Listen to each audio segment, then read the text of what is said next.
God, I hate talking in the morning. Oh my God, I hate talking in the morning. I just want to drink my lattes and then wake up in a couple hours. Yeah, so if it's you and it's we, it's on my TV this morning, sipping lattes. And we're heading out in the rain. It's very rainy and cold today. Very rainy and cold today. Going to Waterford Crystal. We're inviting you to come along. Come on. Let's go blow up some glass.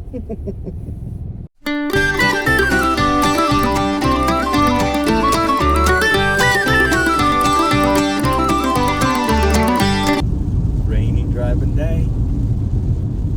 On our way to Waterford. You just go around. Exit the roundabout onto Belmont Road. In 500 meters at the roundabout, continue straight to stay on Belmont Road, R711.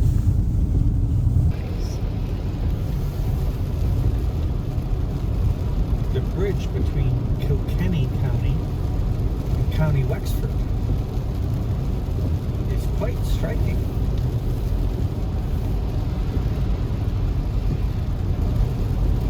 Suspension bridge. Amazing.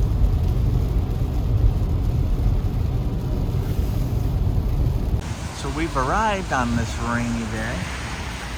The House of Waterford. And here's the entrance. And a beautiful building. It's raining like a son of a gun. But we're going to go in and see where, if we can get a tour. So please stay on the pathway and don't be tempted to put your hand in any baskets. It's quite tempting to look at, but please don't, in case you get hurt, okay? Nobody gets hurt on my watch. Is that all right? Okay. So this is the apprentice bowl where you have to do 600 cuts to pass and be in work here. And this is their most, this is the Lismore crystal pattern, which is right there, their most popular by far.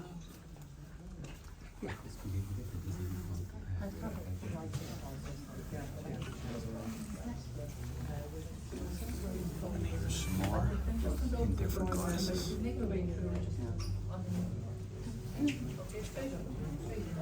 There's the colored. This one's on loan.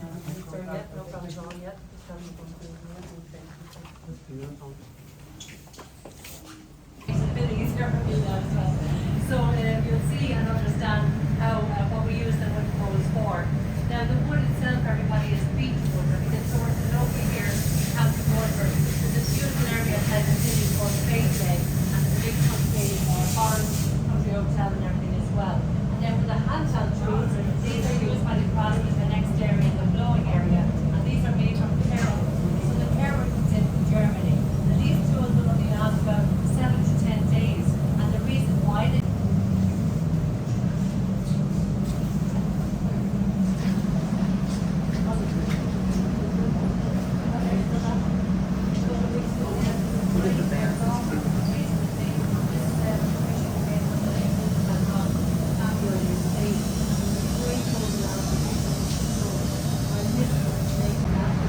This is the football helmet they did for the Notre Dame game that was held here just a few weeks ago.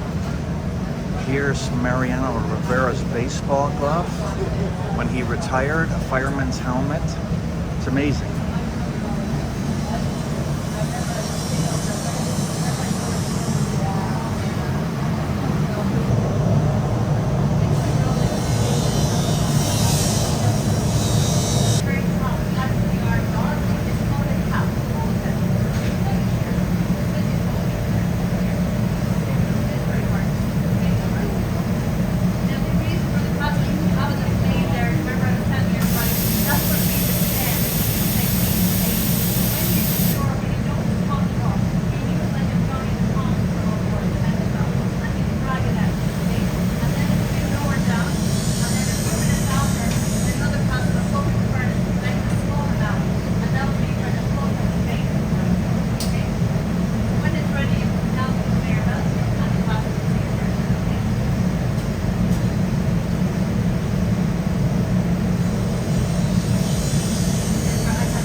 This is beginning. This is middle. This is with all the cuts. And this is after the acid polishing. Oh my goodness. Marking department. This is where they make their design so the cutters can cut. Amazing. So that is the MBA trophy. The NBA basketball on a trophy for this, I guess it's for this year. So I don't know if the Denver Nuggets got one last year. But that's part of the award, I think. Amazing that they mark everything with markers so the cutters can cut.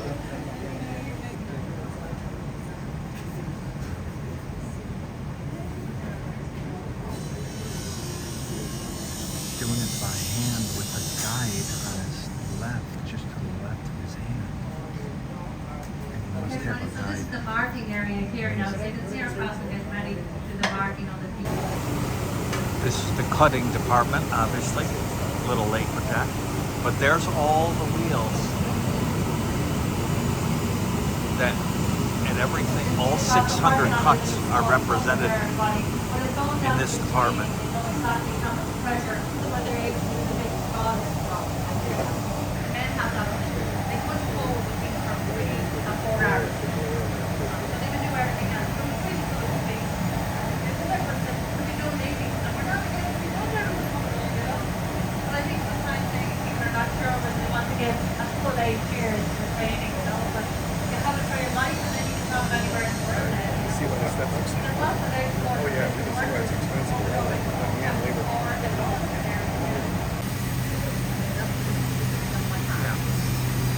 Now here's the one machine that does circles that you can't do by human hand. Pretty amazing.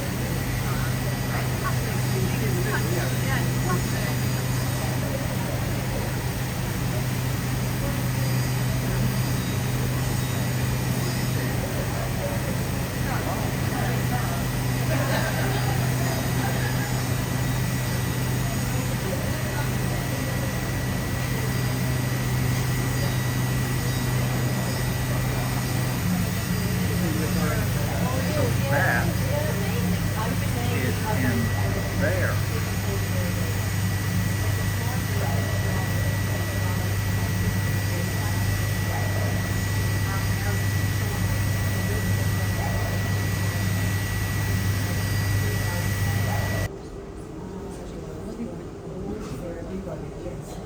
Oh my goodness. Please do not touch. I will not touch.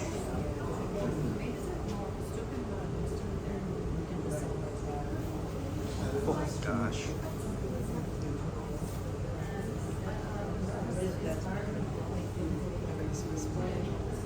Yeah, Christmas, they're really gearing up for Christmas because it's Christmas time and they have a lot of orders for Christmas. There goes the monorail. I don't know what that is, but maybe it's a monorail. Oh, at Macy's, yeah. Macy's sells their stuff.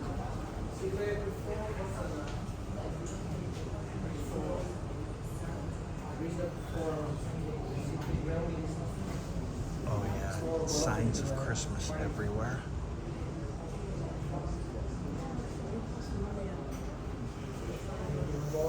Oh my gosh. I think I will. It's grand looking in there, right? From the side where she's doing. Next to the pipe up the top of this. This way. The two doors on either side. What do you think? Well, do exactly the same as that. Yeah, he's cute.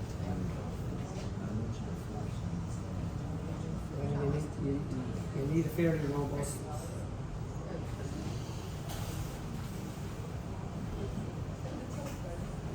I'll be flattening the box. Now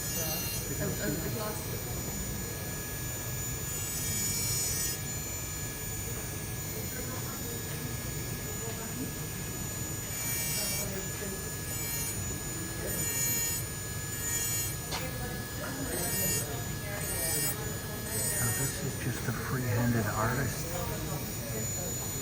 Beautiful. And she's making these. Oh my goodness. Making all the branches on the trees.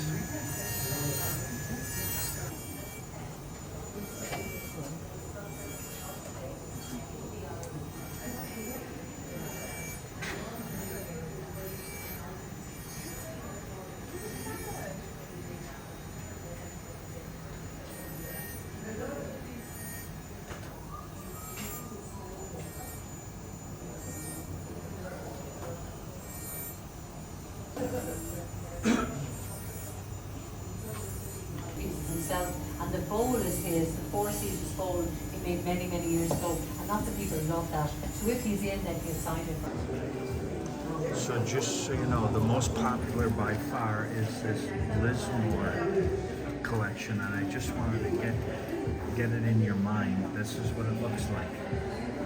And it looks slightly different depending on the glass. But if you have Lismore in your house, you would be like most of the people that have ever purchased. Incredible.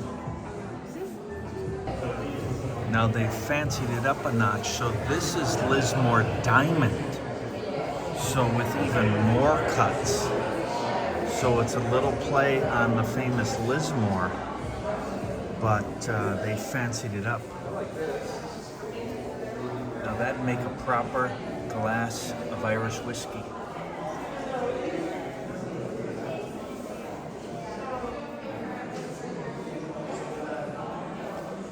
So for instance, let's say you want a tumbler straight set of 4, 260 euros.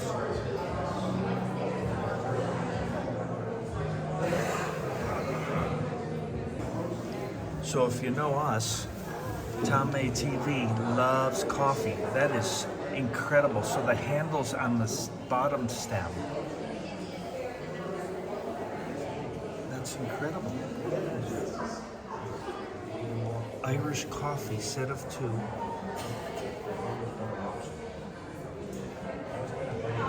I love it. I love it. The vase? A pitcher? I'm not sure. No, it's not up there because there's nothing up there because you can't see it. Rhonda's wondering what that costs. Oh my Lord in heaven, let's get out of here. Wow. She found it, $900, and she's saying wow, which means I don't have to buy it, thank goodness. This just catches your eye from across the room. Oh, yeah. Oh my goodness.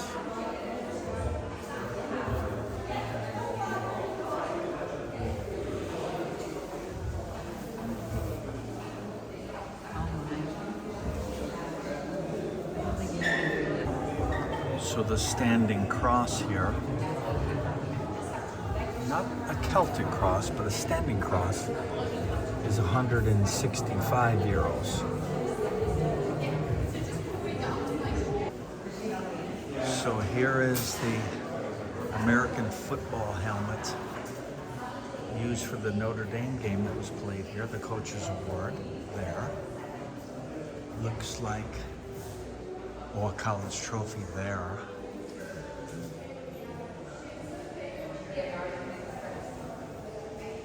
And the American football prestige. Only 5,000 euros if you want to get one, everybody. Get your order in now. And 10 ounce. Okay, so Rhonda has decided upon those. So we're going to get some of those. And they're a tall goblet, 10 ounce. is what she wants. It's raining. I can't believe he's making me do this in the rain. Hey, now that we bought Waterford Crystal, I was looking for a McDonald's to have lunch at. No, we're not going to McDonald's. But there isn't any, so we're going just up the street to, what is it? A wine bar and kitchen. Sounds good, let's go. Time for lunch, here we go. We've arrived. Union Wine Bar and Kitchen. Time for lunch. Okay, so we made it, and I'm wearing the away jersey for the Irish Football League, soccer. And because they didn't have a home jersey, they were out of the green. You look good in it, my love. I look good. Yes, he looks good. So we're just gonna get a glass of wine, a French Bordeaux, yes. And just some finger food yeah. because we're just not all that hungry just right now. From yesterday's. Yeah. And then we'll be moving on. So here we go. Yeah, I can Okay, see so that. our prawns have arrived and they are yummy. Oh yeah. Oh, yeah. And also our bread has now arrived with a olive oil, garlic, Yeah. That looks mixture amazing. that looks delicious. I'm sure that's balsamic vinegar down there would be my guess. But I ate one of the prawns so quickly. They're delicious. That's a warm dish. Mm-hmm. And heavy on the garlic, which is the way you want it. It's delish. So, you can't let the fine Irish weather dampen your spirits, so we're No not. way. Let's go on forward and find another event, honey. Let's keep going. There's a Yes. museum up here we have to see because in Waterford, there used to be an inlet just behind Waterford Crystal here. And because of that, That was so much fun, by the way. the largest store of wine in Ireland was kept at this next location. Yeah. So let's go take a look. Stay tuned. If it's wine, Ron and I are probably interested. Drier the better, baby. So just through this arch Oh, nice. and up is the Medieval Museum. Highly recommended. And it's on all the recommendation sites, but our waitress highly recommended that we go to this. It's the best thing to do if you can't do stuff outside. So we found the entrance, a very unique building with fun out front. That's probably where we belong. And here we go.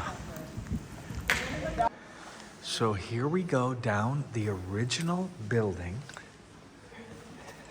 down the scary medieval stairs, original stairs. They said to be careful. I love it. I love it. I love it. I must find my shoes before I go tumbling down. Yes, these are a challenge. We should have one of these staircases in the house, Tom. Yeah, sure we should. And oh my goodness. Oh, Wow. this is so cool. So I should get up there and give a speech? Yeah, you're good at it. Maybe preach? Oh my gosh, look at this. So the original structure is here. And the lighting is terrific. Yeah, I mean, this is so cool. This could be like the coolest restaurant ever. But we'll go through there here in a minute. Uneven historic stairs, use handrail, okay? Yeah, we've got to go up there. Oh, look at this. So they cut out in the floor artifacts, animal bones, different things. What kind of bones? Bones. That is that's a bone. That's a jawbone with teeth. I don't know. It's. Yeah, that's I'm not thinking human. it's a dog, but I don't know. And then here Don't walk on is that. a very rare medieval statue of Christ.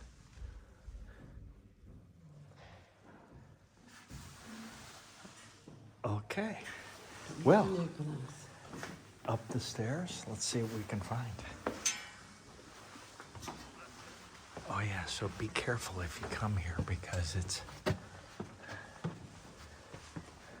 Oh my goodness.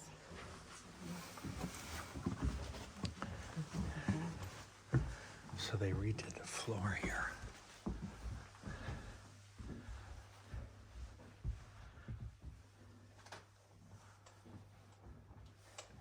Ships that brought in the vino.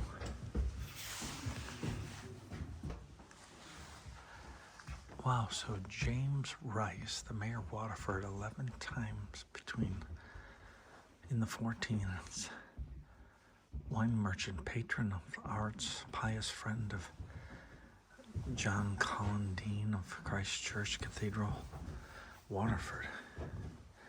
Visit his tomb. Huh. So they mummified him? Maybe?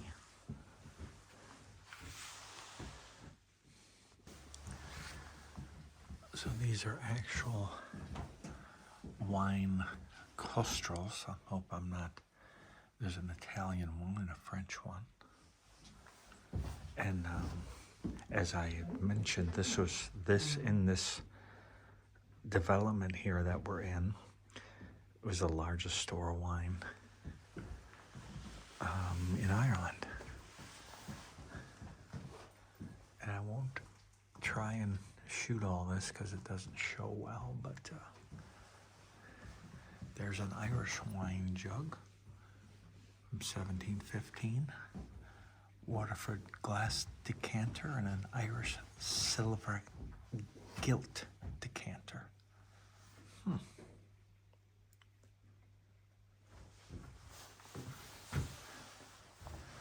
Waterford, the wine capital of Ireland. Who knew? So this is Rhonda and I's problem because we have a fascination with Bordeaux as well. Well, this is strange. Wine trade in Waterford in the 15s, the conduct of wine tavern owners became a concern with the city council. And the problem was, with little fear of God and to increase the sale of wine and employ naughty, corrupt women, this council decided to ordain that no more women could serve wine upon penalty of fine. How about that? BS. So it's funny, I put in some stone with mortar one time, and it's extremely hard. And of course I used plumb bob and everything to get everything straight, so you can see they didn't have any of those tools back in the day. But they did pretty good at it anyways. Now this is what I need. The mayor's chain in the 19th century and the mayor's walking stick in the 18th century. Yeah, so if you're thinking about getting me something for Christmas, you know.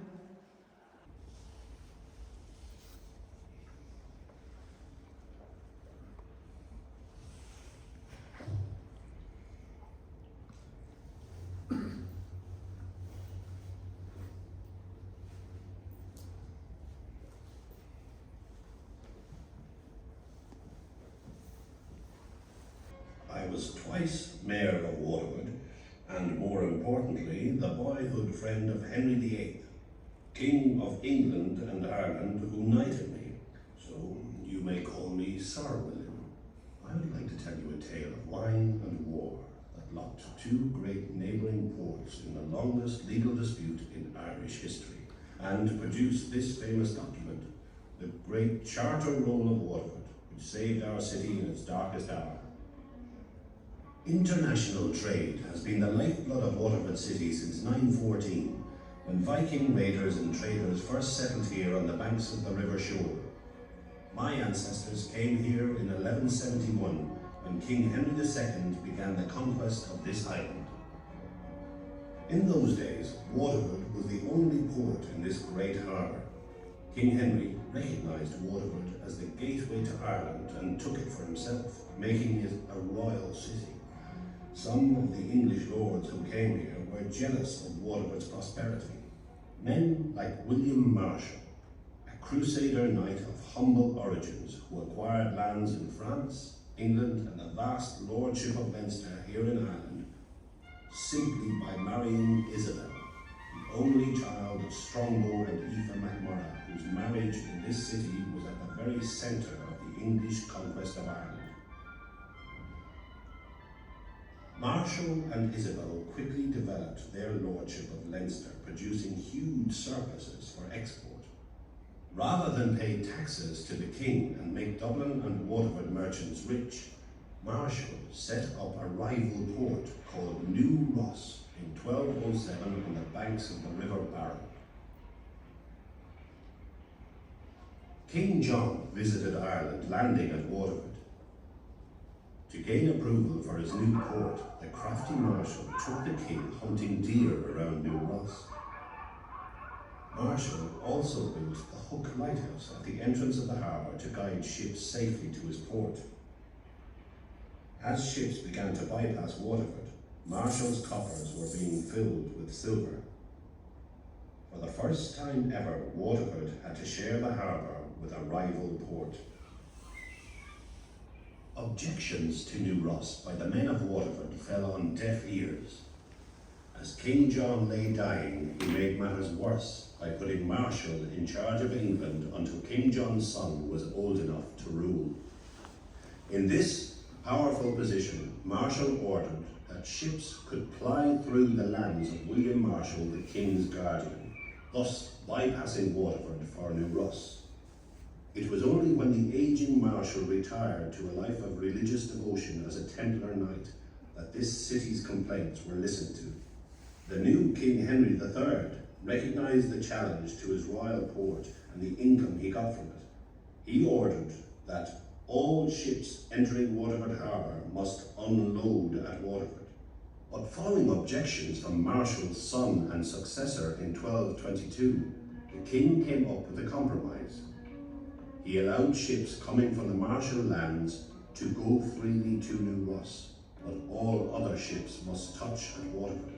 The king also ordered Waterford to build 3 ships for the defence of the realm. To this day, they are emblazoned on this city's coat of arms. It was very difficult for the Waterford merchants to prove that ships bypassing Waterford and going to New Ross had not come from Marshall lands. Wine was the most popular drink in Ireland, and Waterford was one of the few ports allowed by law to import it. It was here that the king's wine tax was collected. Merchants trying to evade paying this tax began smuggling wine to New Ross. To make smuggling wine to New Ross less attractive, King Henry III issued this charter to Waterford in 1232, generously granting the city the right to charge only half the normal royal tax on wine. Bitterness continued between the two ports. The king might well make a law, but enforcing it was a different matter. His governors were constantly sending sheriffs to New Ross to search for wine ships and confiscate their cargoes if they had bypassed Waterford.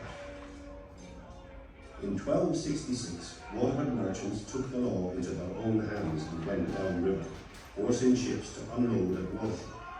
This led to open warfare, and in one battle, 2 men were killed.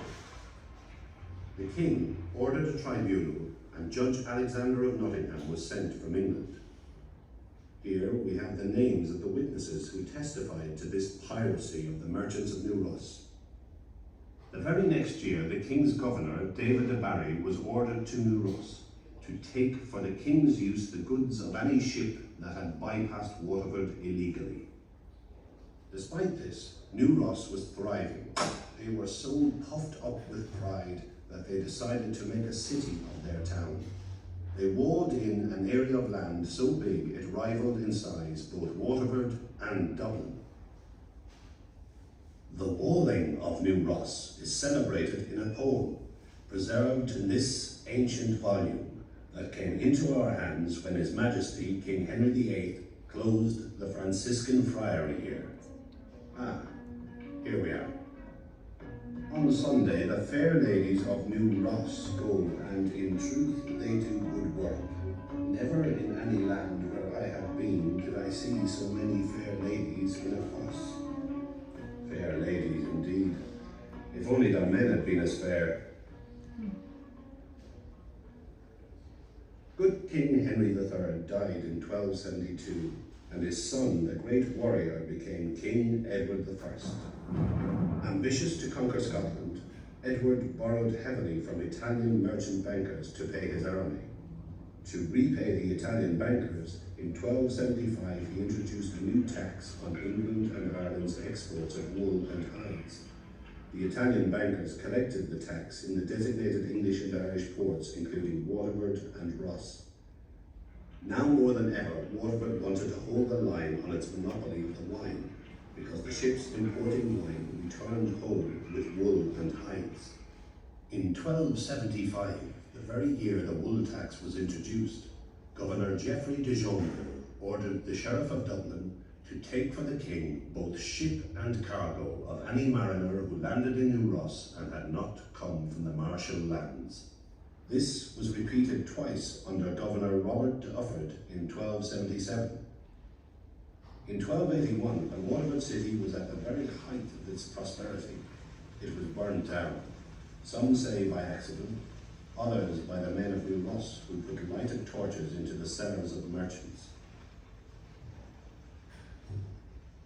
In 1292, when the wine ship the Alice from Harwich was arrested for illegally entering the port of Ross, the men of that town demanded an inquiry into Waterford's monopoly on wine. The inquiry found in Waterford's favour. In reaction, the Lord of Ross offered to collect the wine tax in Ross and pay it to the king, but Edward I rejected this, thus securing the prosperity of his royal port of Waterford. The now familiar order to stop ships bypassing Waterford for New Ross continued to ring out across the Irish Sea. In 1348, a cargo that nobody wanted entered the Irish ports. The Black Death. The plague wiped out over a third of our citizens. Misfortune followed misfortune for Waterford until King Edward III issued this charter in 1356, stating that all ships, with no exceptions entering the harbour, must unload at Waterford. This was a great victory for the royal port of Waterford, but the celebrations did not last long. 5 years later, the city suffered a humiliating defeat when it was attacked by the combined forces of the powers of County Waterford and the O'Driscolls of County Cork. 36 chief citizens and 60 foreign merchants were killed along with the mayor, John Malpass. The new mayor wrote to the king about the city's dire situation, and the king confirmed the 1356 charter. This was reconfirmed in 1371 by Governor William of Windsor. New Ross lodged yet another objection. This was not the first inquiry that the men of Waterford had to face, but it would be the last. They fought back not with a sword, but with a pen. So in 1372, the city officials searched their archive for documents and compiled this great charter roll by stitching them all together. Then they did something unprecedented. They decorated the roll with images to flatter the king, and to prove to him the long, unbroken line of support for Waterford by all the kings and their governors, stretching back 6 generations to King Henry II in 1171. Mayor Lombard brought the charter roll to London, where he presented it to King Edward III. The roll achieved its objective. Waterford's claim to be the premier port in the harbour was upheld. Although the bitter antagonism dragged on for another 150 years, the Port of Waterford had won the day. I well recall the last great battle between the men of New Ross and the men of Waterford on the 20th of May in the year of our Lord, 1518. I am proud to say that my kinsman, James Wise, was one of the 34 citizens of Waterford who, under the command of the mayor, had a resounding victory. The men of New Ross complained that the men of Waterford led the attack together with French, Spanish, Breton and Irish mercenaries. They were dressed in surcoats, coats of mail, helmets with shields, spears, swords, lances, crossbows, bows, arrows, broad axes and cannon. New Ross was forced to pay Waterford a fine of £100 in silver and to deliver unto us a trophy of our victory, the New Ross mace valued at £20. It was I, Sir William Wise, who 10 years later, in 1528, finally ended this 300-year-long dispute when I was this city's ambassador to the royal court. I reminded my boyhood friend, King Henry VIII, that his father, Henry VII, had called Waterford Urbs Intacta Manet, the untaken city, because it had never fallen into the hands of the king's enemies. His Majesty, understanding full well our loyalty, ordered his advisor, Sir Thomas More, and the great Cardinal Wolsey, the Chancellor, to ensure that Waterford's position as premier port in the harbour was never again challenged. Ever since the Anglo-Normans, or English, came to Ireland, the merchants of this city relied on international trade and the protection of the king and his courts when doing business. We have always been loyal to whoever sat on the throne of England. Our business is overseas trade. Politics is for others. Urbs Intacta Manet Waterford, or as you might say, Waterford, the untaken city. This is the great charter roll, the actual charter roll from the movie that the Queen visited.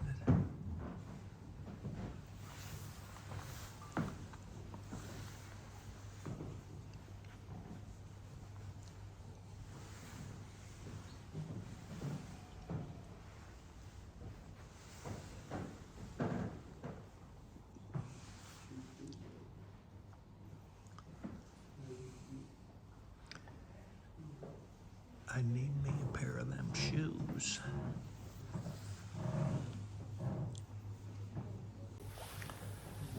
So this guy passed a law deciding if your clothes were legal or not, based on color, style. I wonder if he thinks our clothes are legal. We're covered up pretty good. I don't know.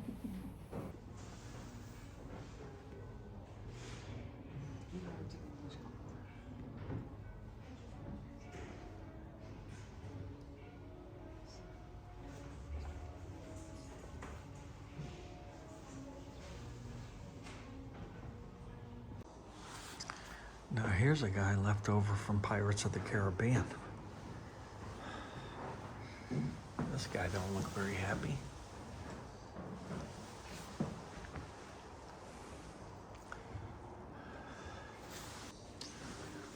The Great Parchment Book of Waterford. There's the actual book. It looks in disrepair, damaged by moisture. But that's it.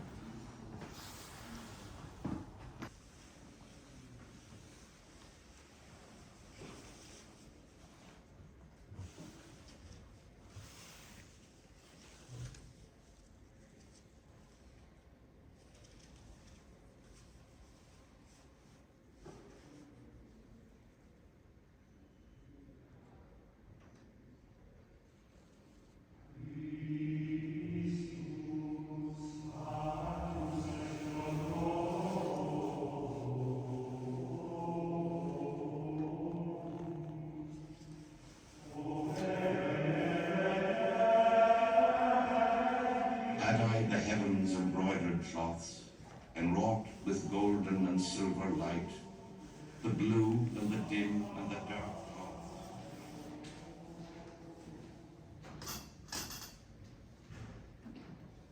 The year is 1773.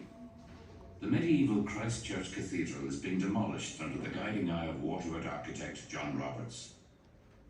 Once the seat of the Roman Catholic Church, but since the 16th century Reformation, introduced by Queen Elizabeth I of England, it has been a place of Anglican worship.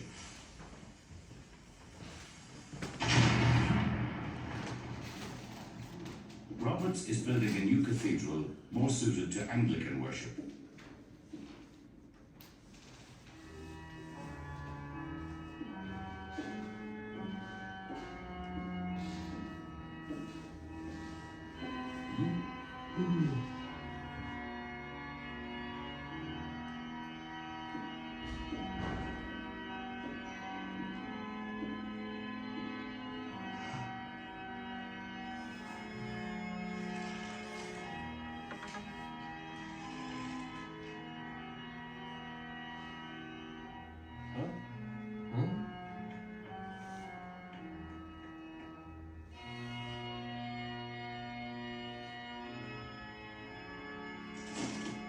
For the first time in 123 years, a heavenly secret is revealed.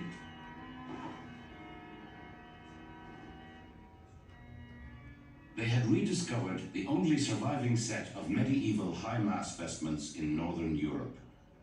The remarkable discovery posed many questions. Where did they come from? Who owned them? Who hid them here? And why?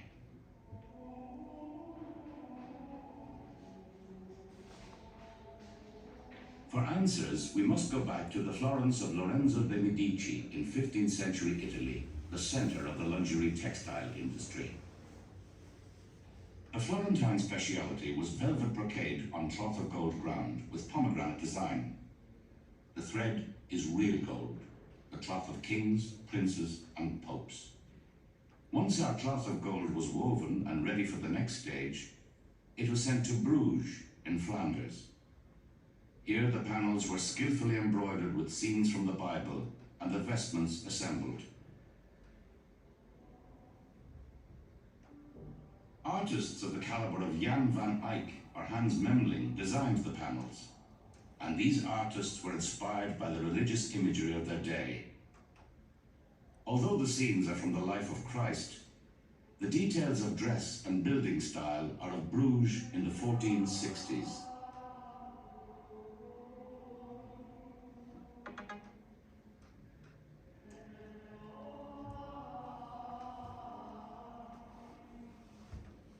The precious vestments were wrapped and shipped to the thriving port city of Waterford.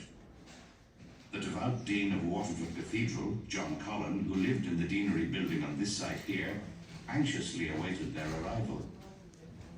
In John Cullen, we meet a cleric who, like most of his late medieval contemporaries, was obsessed with death and purgatory. That fateful place where people believed the eternal soul would be tormented until the sins of this life had been purged.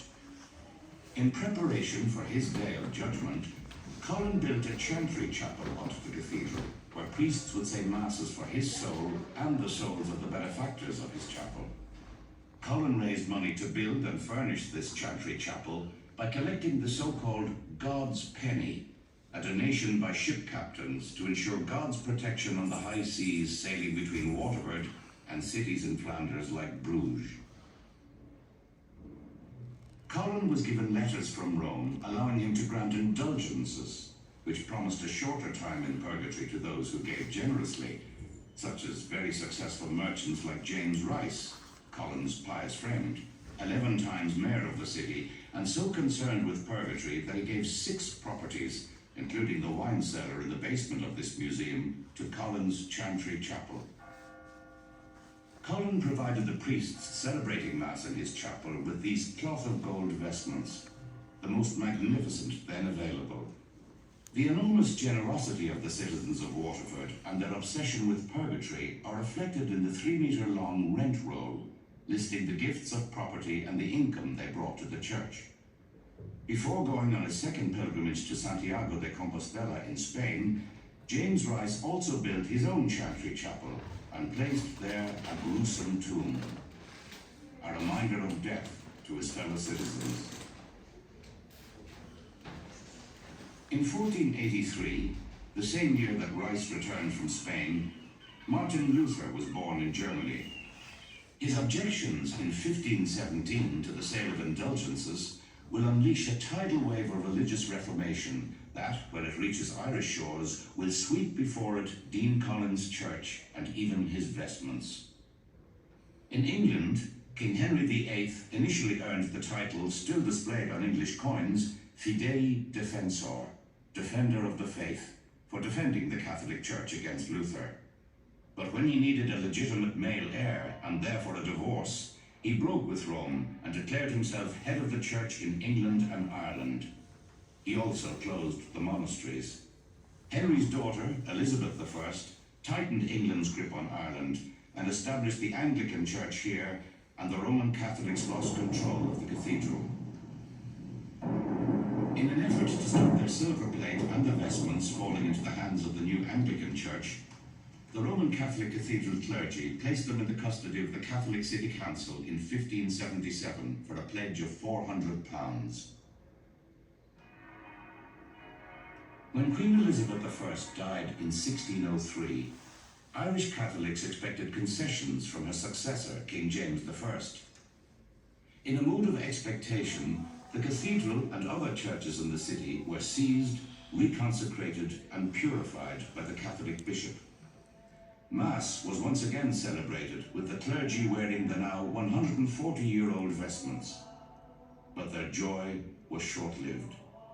King James, as head of the Anglican Church, did not approve of the actions of the Catholics and ordered that the cathedral be restored to the Anglicans. However, the Catholic City Council recovered their vestments.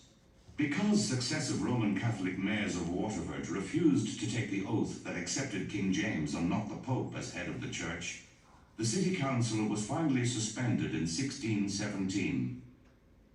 A disaster for proud, independent Waterford. The civic regalia and royal charters were all taken to Dublin. And as for Dean Collins' vestments, as state and religion coalesced, collided and diverged, their remarkable tug-of-war continued. James's son Charles succeeded him in 1625. Facing bankruptcy, he issued a new charter to Waterford, restoring the city council. The charter cost £3,000, raised by the merchant class, anxious to begin trading legally again. In 1637, King Charles, through his Lord Deputy Wentworth, ordered that the vestments be handed over to the cathedral to be used by the clergy of the Anglican Church. And so the vestments were now used in the celebration of divine service for 5 years. And this might have continued were it not for the 1641 rebellion, when ferocious raids were launched against new Protestant settlers in Ulster, and a massacre of Protestants began. As the rebellion spread, the Catholics in Waterford regained control of the city and the cathedral. And so, in another roll of the Wheel of Fortune, the vestments were once again used for the celebration of Catholic Mass. The rebellion was further complicated by the outbreak of civil war in England between the supporters of King Charles I and the Parliament. Enter a name as feared in Ireland as it is renowned in England: Oliver Cromwell. After the defeat and execution of Charles I by Parliament, the Puritan Cromwell ruled England. To restore order in Ireland, in 1649 he landed with his new model army, declaring, "No mass will be said where I rule." He had a score and a kingdom to settle. By November, he was outside the gates of Waterford. Waterford was the only city in Ireland that he failed to capture. Fearing for the safety of their precious vestments, the Catholic clergy of the cathedral collected them, now almost 200 years old, wrapped them carefully, sealed them in a large iron chest, and, taking an oath of secrecy, buried them in a specially constructed vault that was set into the floor of the cathedral and awaited the inevitable. 8 months later, the city fell to Ireton, Cromwell's son-in-law. His victory ensured the Roman Catholics of Waterford lost control of Christ Church Cathedral forever. The Cromwellians ransacked the cathedral, taking away the gold and silver and even brass organ pipes to melt down for cannon. But they did not find the vestments. They remained hidden for 123 years, until the medieval cathedral was demolished in 1773 and replaced with a magnificent new building. Which brings us full circle and to the explosive rediscovery of John Collins' vestments. By the late 18th century, Ireland was becoming a more tolerant place. On their discovery, the Anglican bishop, realizing that the vestments dated to before the Reformation, gave them to the Catholic dean in a gesture of goodwill.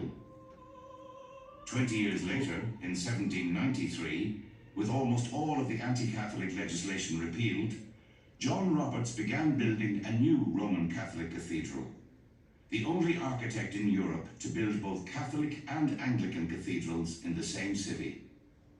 When the cathedral opened in 1796, the vestments were worn once again to celebrate High Mass in the splendid setting of the first Catholic cathedral to be built in the British Isles since the Reformation.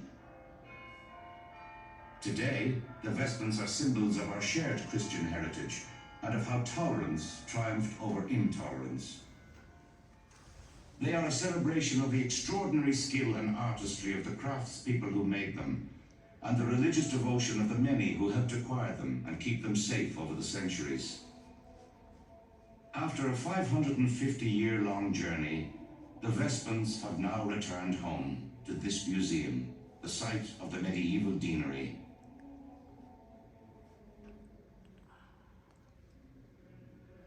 For the people of Waterford, they are a tangible link with the art of devotion that so occupied the minds of our medieval ancestors.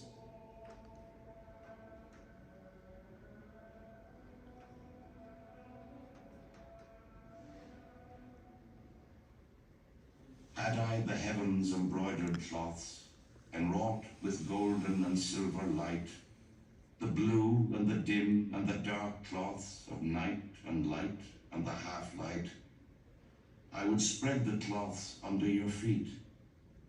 But I, being poor, have only my dreams.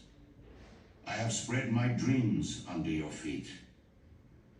Tread softly, because you tread on my dreams.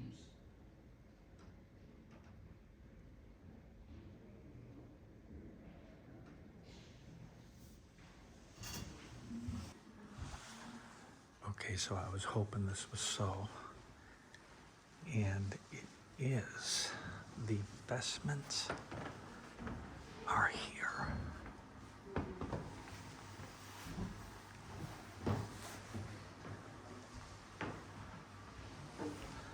So they don't allow light, but here are the different ones.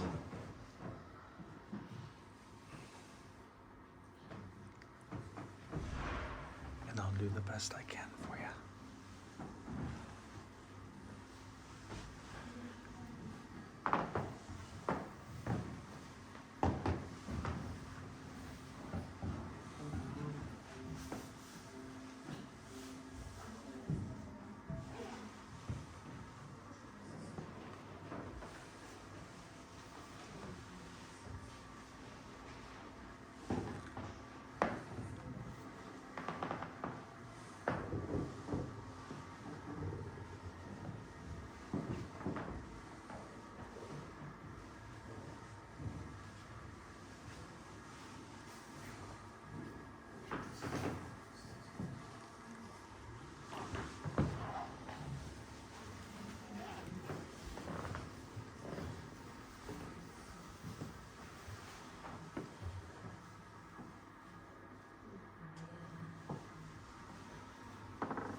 Can't believe they have them.